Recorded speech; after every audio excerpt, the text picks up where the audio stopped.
All right. Well, I think we can start this next session today. I would like to introduce Anders Hansen and his talk on the foundations of computational mathematics, Smale's 18th problem, and the potential limits of artificial intelligence. Anders leads applied functional and harmonic analysis group within the Cambridge Center for the Analysis of the Department of Applied Mathematics and Theoretical Physics. Anders is also a professor of mathematics at the University of Oslo and Royal Society University Research Fellow. Anders, a very warm welcome, and the floor is yours now. Well, thanks very much. Thanks so much for the warm welcome, and thanks so much for the invitation. I am very excited to be part of this conference.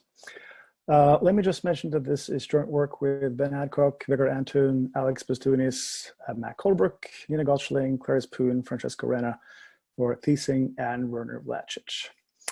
And I want to say a couple of things about what the goal of this program is. And the goal is to establish a foundations program, understanding the foundations and also the limitations of artificial intelligence.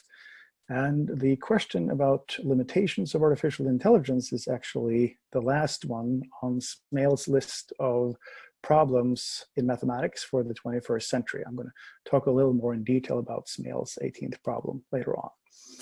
But before I talk about the actual foundations program, I want to say a little bit about the impact that deep learning and AI has had on the sciences. And if I were to list the areas in the sciences for which deep learning is used now, I'd probably save time if I listed the complement instead, suggesting how unprecedented the situation is. But with the impact and also the success, there's also a great optimism, symbolized here with this quote from Jeffrey Hinton: "They should stop training radiologists now." I'm not going to get into a debate regarding whether or not this is a good idea, but I do want to point out this optimism, which is also unprecedented. But it is also an optimism which is comparable to the optimism that we had in the beginning of the 20th century about what mathematics could do. And I want to make this comparison to David Hilbert and his program, and I'm going to talk about that a little later in this talk. But the optimism in both AI and mathematics have been quite substantial. But if we're going to talk about a foundations program, we also have to talk about research methodology. And we're, of course, not the first ones to address the issue of research methodology in machine learning and AI. I think Ali Rahimi put this in great perspective when he likened modern machine learning to alchemy. Not everybody agrees with Rahimi about that, but I do think that it's worthwhile, regardless if you agree with him or not, to actually learn from what the alchemists did. And the alchemists wanted to create gold, and the way they tried to do that was essentially buy a pot, add a little bit of green, a little bit of yellow, and stir, and see if you get gold. And if you didn't get gold, which of course they wouldn't get, you could always iterate that process and add a little bit of blue, stir again, and say, whoops, I didn't get gold. Now you could add a little bit of red and stir. And the point is that this iteration will never converge, and they would never create gold.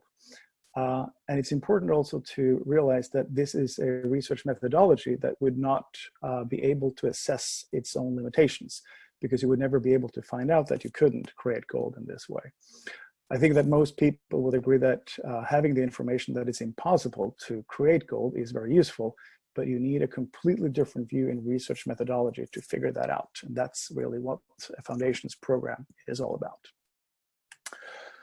So to illustrate this issue and to motivate this, I'm going to build this talk around one of the Achilles heels of modern AI, which is the universal instability phenomenon. And instead of going through the enormous literature on this subject, which both documents the problem and also tries to solve it, unsuccessfully though, I want to show you a paper that I like a lot. It's a paper that was published in Science last year, and the important thing is that this paper here is not written by grumpy mathematicians like myself, but people in the medical professions. So this is a group from Harvard Medical School and also MIT that wrote this paper. And the main figure in this paper essentially sums up, I think, in great detail what's going on. And this is a real life example. What you see here on the first row is an example for where you try to train a neural network to do cancer diagnosis. So you train the neural network to see moles and determine if this is a benign or a malignant mole. It is very successful, and when you compare to human performance on this, it is remarkable.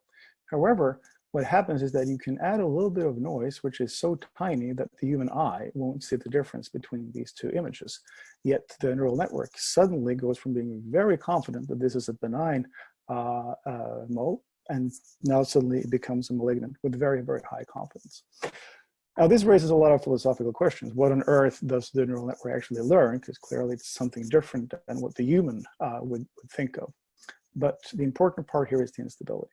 You can do this with rotations. There are also certain cases where you can add random noise. This here is what's called adversarial noise. It's a worst case scenario. You can also do this in text analysis. You change the words a little bit. The meaning is still the same for humans, but still a neural network will change its opinion suddenly. And this is not just for classification of text and images. It happens also in audio. So speech recognition and audio recognition is the same phenomenon. This is a universal issue throughout the sciences. And of course, it creates a concern. Another area for which is also very close to the medical sciences is inverse problems and image reconstruction. Here is a paper that's been quite famous now. It was published in Nature in 2018, where sort of a whole new research program is launched, for which the idea is that you should simply learn the physics. You don't even need to know the model. And it has grand claims. This paper here is essentially a research highlight of that paper. It was published in Nature Methods. And the title says it all: AI transforms image reconstruction. And we learned that it will improve speed, accuracy, and robustness of biomedical image reconstruction. It's a pretty bold claim, given that there is a vast literature documenting how unstable deep learning is in general in the sciences. So it is legitimate to ask whether or not these claims hold. And we could run a little test on this, which I'm going to show you. So this is the AutoMap network, which is created in this Nature publication. This is a particular example from MRI. So here's the original image that would go through the MRI scanner. In this case, it's a synthetic experiment, so that will give you a subsample Fourier transform. And the Fourier information is then trained, or not the Fourier information, the neural network rather, is trained to take that Fourier information and reconstruct an image, which is a pretty good quality. Now, the issue is, if this is really stable, then I should be able to take small perturbations here, and you'll see only small perturbations here. So what you see to the left here is gradually increasing a little bit of noise. And what you'll see in the middle here is the effect of that noise on the AutoMap network. And as you can see as well, if you try this with state of the art, it is not susceptible to the same instability. So this is, contrary to the claims, an incredibly unstable neural network. And for those who are interested in this, there's a paper that came out in May, which essentially does an analysis, numerical analysis point of view, where we test a lot of these neural networks and show that they become universally unstable.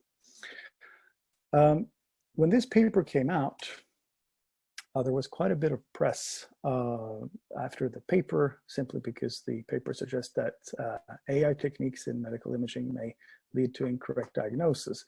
And what could get the feeling that this was sort of a surprise, but I do want to give some credit to the community of medical professionals who I think expected this. And I think this tweet from Kurt Langlotz, who's the director of the Center for Artificial Intelligence in Medicine and Imaging at Stanford, sums that up. And he suggests that this confirms what many believed about deep learning image reconstruction. So anyway, the issues now, the instability problem is there. The question is, why hasn't it been solved? And now we're getting into the interesting part, because what could happen, of course, is that there is a link to foundations. is this something that is in some sense unsolvable, or can we solve it? And this brings us back to the beginning of the 20th century. And in the beginning of the 20th century, there was an incredible optimism about what mathematics could do, typically led by David Hilbert. And Hilbert believed that there were no limitations for what mathematics could prove or disprove. He also believed that algorithms could solve every problem. And you can see this optimism in his 10th problem in particular. And it's not asked as a question, it's more as a demand. It says, find an algorithm to determine whether a given polynomial Diophantine equation with integer coefficients has an integer solution.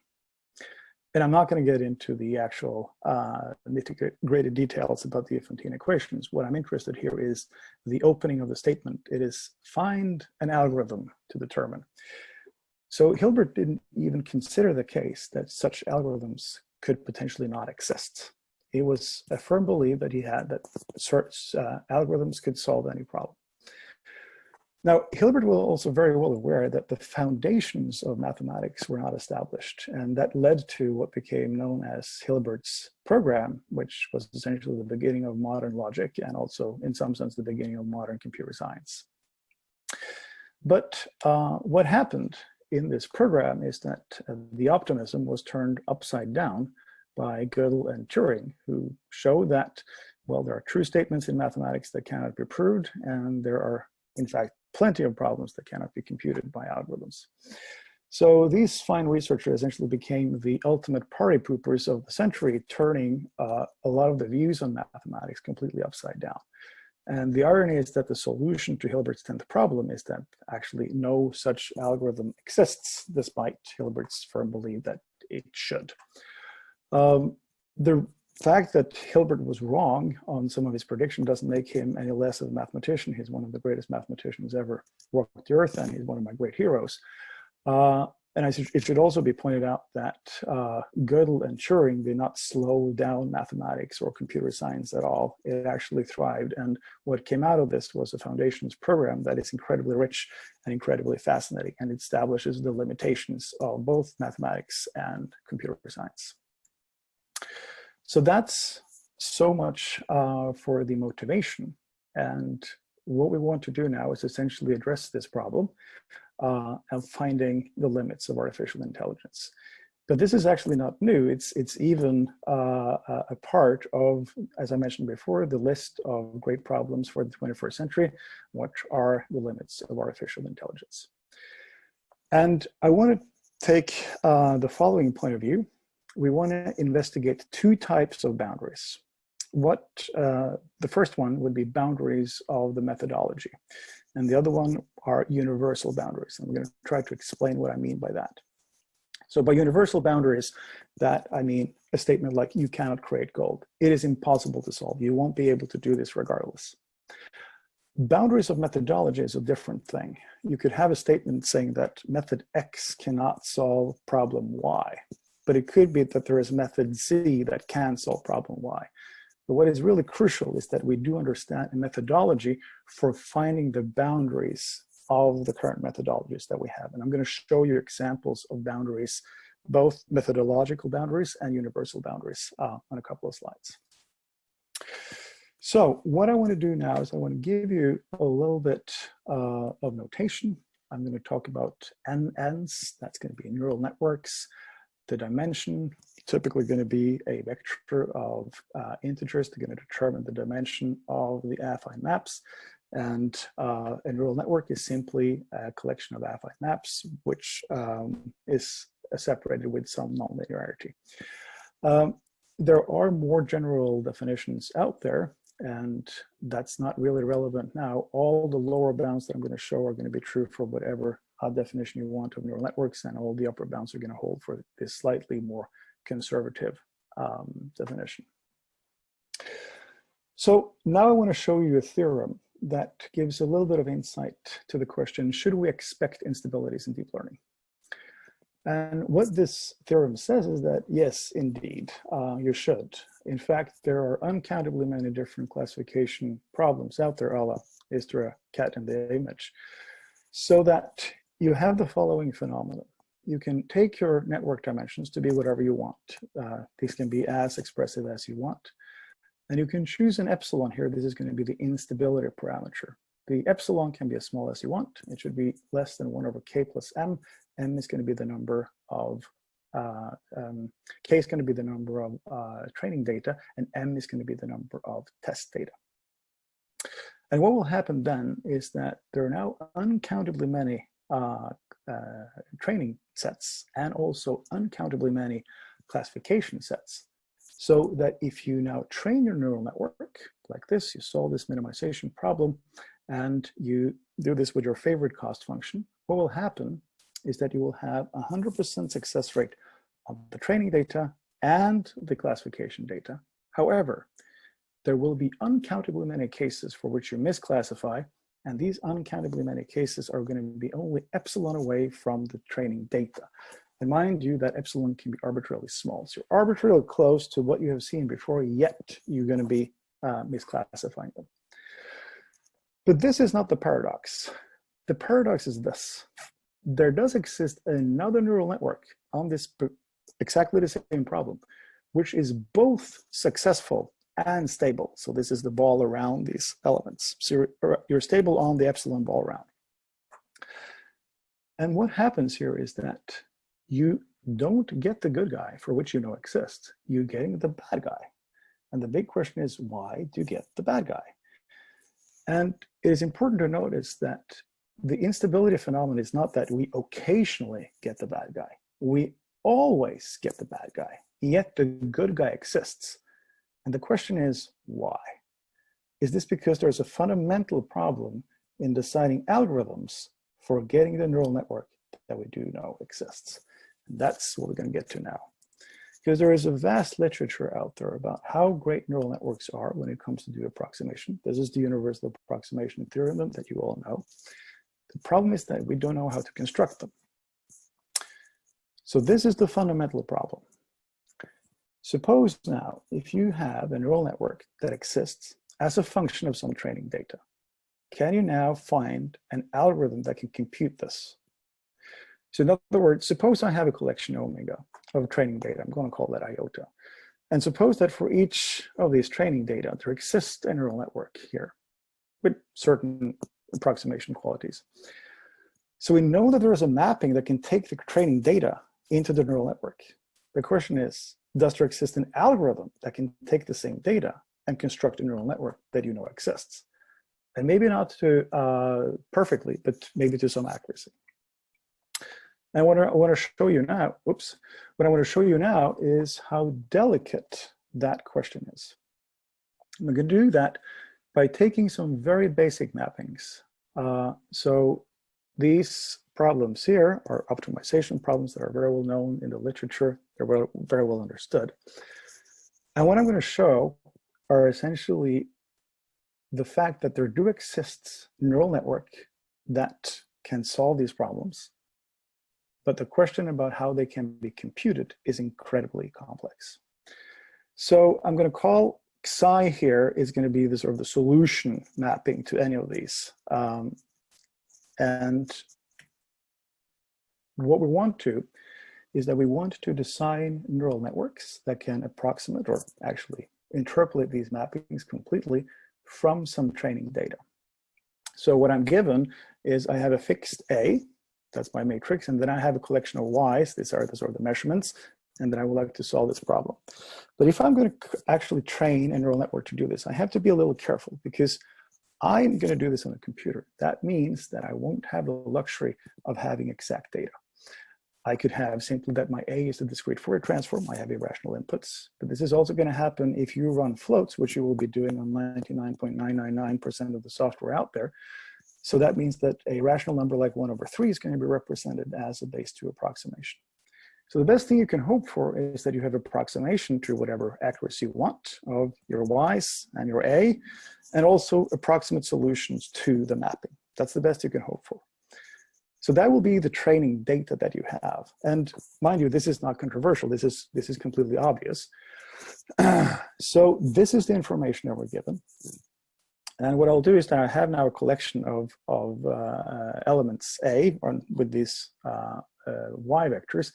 I'm going to call omega t, as t as in training. That's going to be the collection of training data. And now what you can show, and this is not dramatic at all, this is very simple, is that there does exist for any of these problems and for any collection of inputs, there does exist a mapping that can take the training set and give you a neural network, and this neural network is actually going to interpolate that mapping. So great. This is not advanced. You can just take off-the-shelf theorem to prove this. This is not. But the key thing here now is we know that there exists a neural network. Given the training data, can you construct them? And here is a long and nasty theorem that shows how incredibly complex that question is. And I'm going to try to read it out and explain what's going on here. So what it says, take any of these problems. Then for any k, fix a k greater than 2, integer. Now what happens is that there exists a collection of inputs. And this collection here is the same for all of the statements that I'm going to make. That's very, very crucial. The first one says that there does not exist any algorithm that can compute a neural network to k correct digits.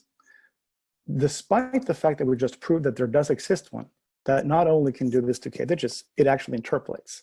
But no such algorithm actually exists. And it doesn't help you to add randomization. We know how important randomization is in machine learning, but it's not going to do better than coin flipping.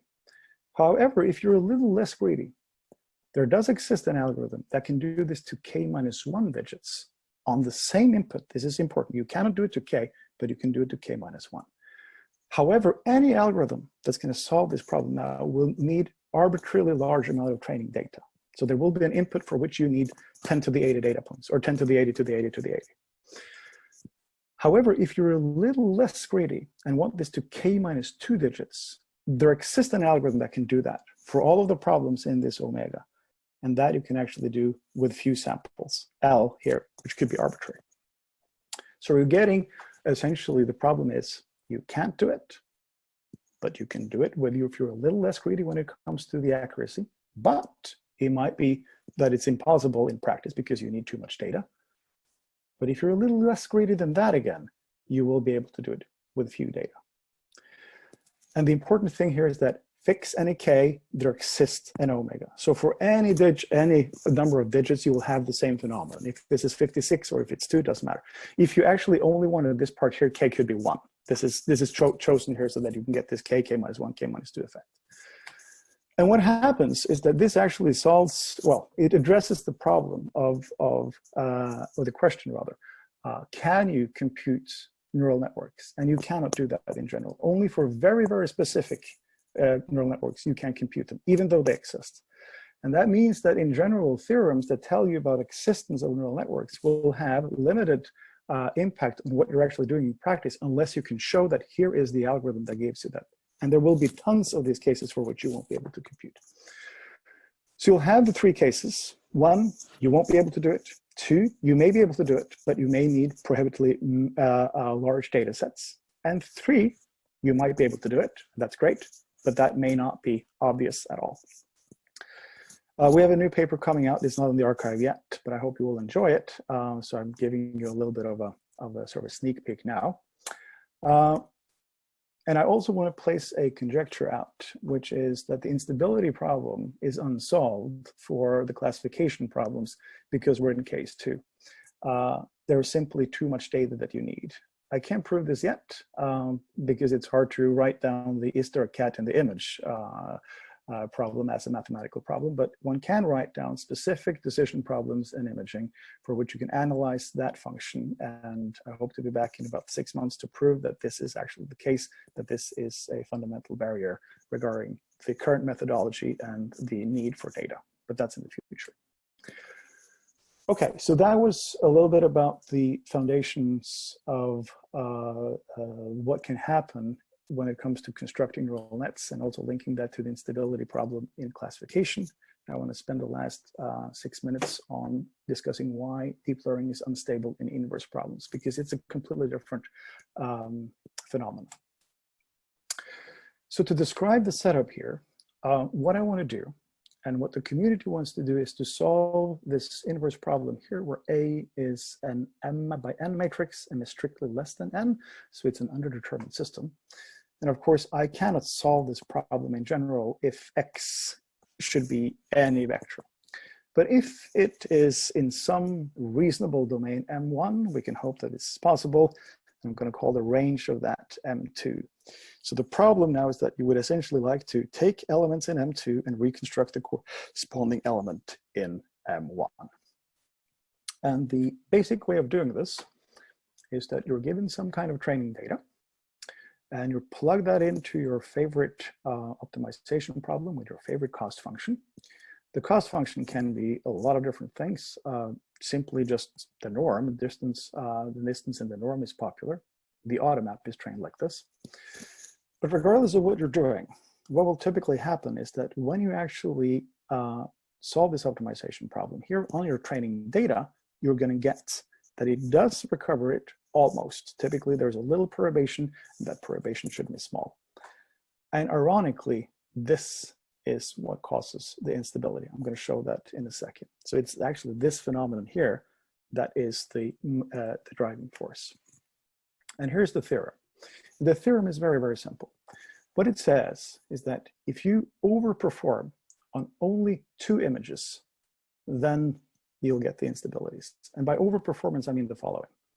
If you have 2 images, say X and X prime, and you perform well on those, that means that you recover here with a small eta.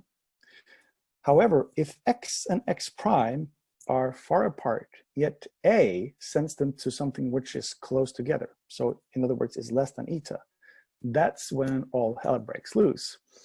Then the local Lipschitz constant can be arbitrarily big, depending on how small this eta is. You have false positives and you'll have false negatives. And by a false positive, I mean you'll add say a brain tumor to your image, which shouldn't be there. And a false negative is that you take away a detail, say a brain tumor that should be there. And what happens is that these statements are true for balls around these vectors. And that means that the instability phenomenon is not a rare event.